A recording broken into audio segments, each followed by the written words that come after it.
శ్రీ కల్వకుంట్ల తారక రామారావు. అధ్యక్ష, ముందుగా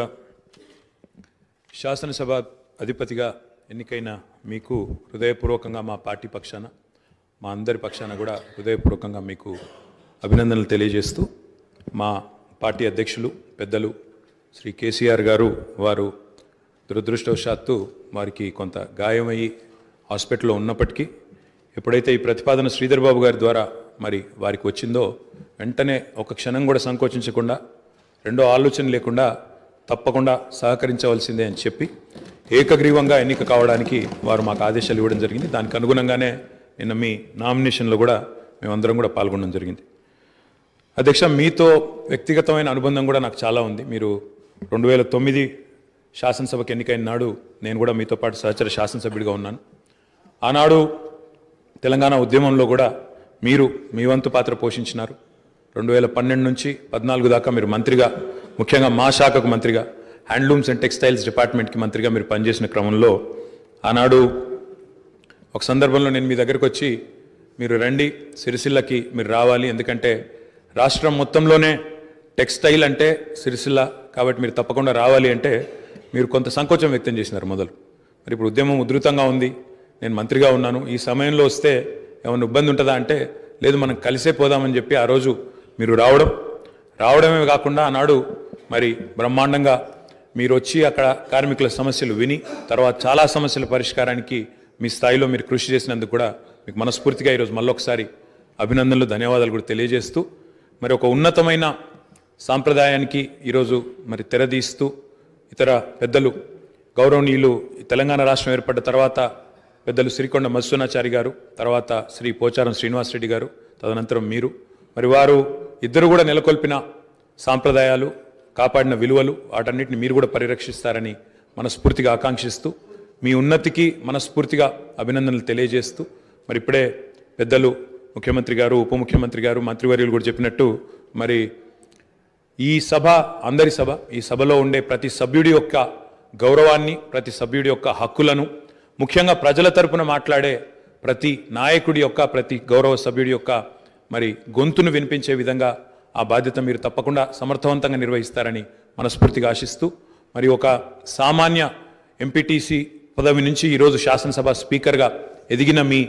జీవితం ఏదైతే ఉందో, రాజకీయ ప్రస్థానం ఏదైతే ఉందో, ఇది చాలామందికి తప్పకుండా స్ఫూర్తిదాయకంగా ఉంటుందని చెప్పి మనసారా ఆకాంక్షిస్తూ మీ బాధ్యతలో మీరు 100% విజయవంతం సాధించాలని మా పార్టీ తరఫున కూడా కోరుకుంటూ మళ్ళొకసారి మీకు అభినందనలు అధ్యక్ష. Thank you. శ్రీ దుద్దిల్ల శ్రీధర్ బాబు గారు. అధ్యక్ష, మొదటగా 3వ తెలంగాణ శాసనసభకి మీరు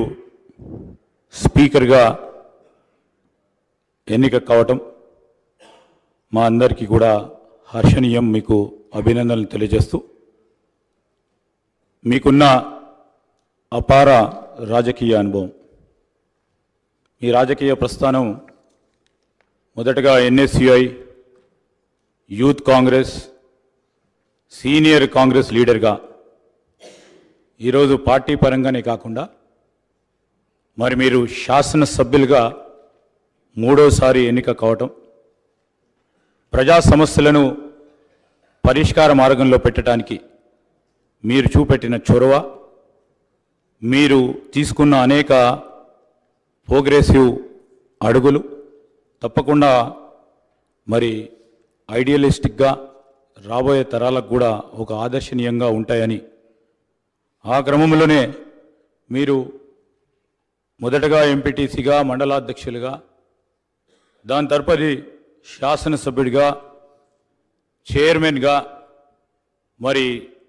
ఆనాడు పెద్దలు దామోదర్ రాజనరసింహ గారు ఎస్సీ సబ్ ప్లాన్కి సంబంధించిన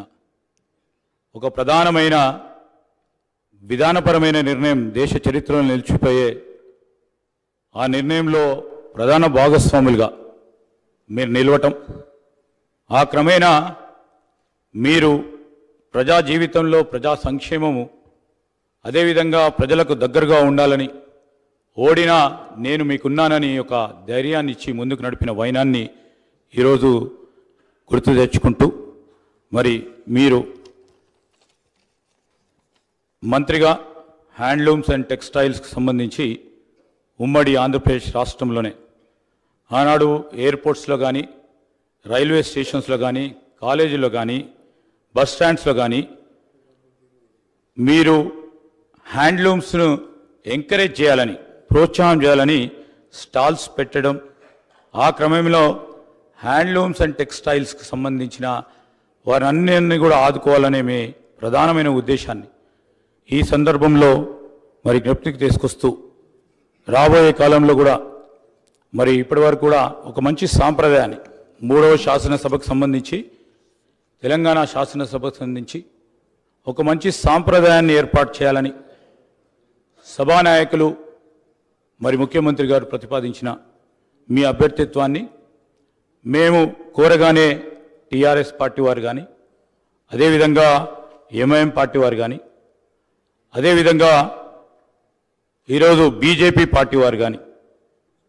మేము ఒక మంచి సాంప్రదాయాన్ని నెలకొల్పుదాం. మన రాష్ట్రాన్ని ఒక ఆదర్శనీయమైన రాష్ట్రంగా శాసనసభ వ్యవహారాలకు సంబంధించి ముందుకు తీసుకెళ్లాలని వారి ఆలోచనకు మేము కృతజ్ఞతలు తెలియజేస్తూ, అదేవిధంగా గౌరవ శాసనసభ్యుల హక్కులకు సంబంధించి మీరు కూడా శాసనసభ్యుడిగా వారికి సంబంధించి మరి రాజ్యాంగంలో వారికి కలిగించిన హక్కులను కాపాడే ప్రతి క్రమంలో ఈరోజు మీరు వారికి అండగా నిలబడతారని,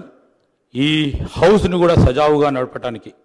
మేము ప్రతిపక్షాలకు సంబంధించిన శాసనసభ్యులందరినీ కూడా కోరుతా ఉన్నాం. మరి గౌరవ స్పీకర్ గారు ఏ నిర్ణయం తీసుకున్నా సభా సాంప్రదాయాలను బట్టి రూల్స్ అండ్ ప్రొసీజర్ ప్రకారం వారు తీసుకునే నిర్ణయానికి పూర్తి స్థాయిలో వారికి మరి తప్పకుండా సపోర్ట్ చేస్తారనే ఆశాభావంతో ముందుకు చెప్తూ మరొకసారి మీరు శాసన సభాపతిగా ఆ స్థానంలో కూర్చుంటే నేను మాకు ప్రత్యేకంగా మా కుటుంబానికి సంబంధించి మా నాన్నగారు శ్రీపాదరావు గారు శాసన సభాపతిగా మరి అదే చైర్లో ఇదే శాసనసభలో మరి అనేక సంవత్సరాలు శాసన సభాపతిగా వారు ఈ శాసనసభను నడిపించిన వైనాన్ని ఒకసారి జ్ఞప్తికి తెచ్చుకుంటూ మీరు ఈ 5 సంవత్సరాల కాలం పాటు ఈ శాసనసభని దిగ్విజయంగా ఈ తెలంగాణ రాష్ట్రంలో ఉన్న ప్రజా సమస్యలను ఈ శాసనసభ వేదిక ద్వారా తీరికంగా చర్చించే ఆలోచన చేస్తూ ఉన్న మా ప్రభుత్వానికి సంబంధించి మీరు తప్పకుండా మీరు దిశని ఇవ్వాలని కోరుకుంటూ మరొకసారి మీకు అభినందన తెలియజేస్తూ సెలవు తీసుకుంటాను. మరిన్ని వీడియోస్ కోసం ఛానల్ ని సబ్స్క్రైబ్ చేయండి, లేటెస్ట్ అప్డేట్స్ కోసం వాట్సాప్ ఛానల్ ని ఫాలో చేయండి అండ్ లింక్ డిస్క్రిప్షన్ లో ఉంది.